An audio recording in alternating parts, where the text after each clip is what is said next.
Sudarlun, Aceh Wetland Foundation atau AWF meluncurkan gerai mangrove di kawasan hutan mangrove Kota Langsa, Gampung Kuala Langsa, Kecamatan Langsa Barat.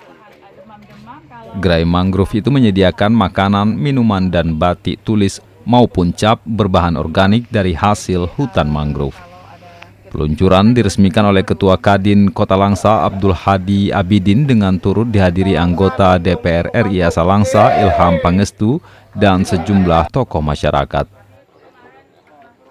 Direktur Eksekutif AWF Yusmadi Yusuf mengatakan produk makanan dan minuman berbahan mangrove ini bagian dari kampanye perlindungan kawasan hutan mangrove.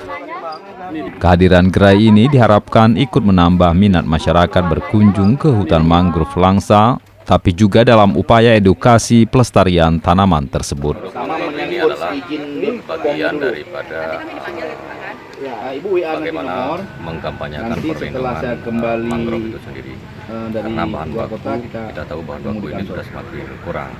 Makanya kita mengkampanyekan ini sebagai bagian dari upaya melestarikan konservasi mangrove. Nah, kita berharap pemerintah ikut mendukung dengan memperkayaan banyak bahan baku yang ada di hutan mangrove. Adapun produk minuman dihasilkan dari buah berembang, sedangkan makanan berasal dari buah si api-api. Sedangkan pewarnaan batik dihasilkan dari kulit kayu hutan mangrove. Dari Langsa, Zubir, Serambion TV.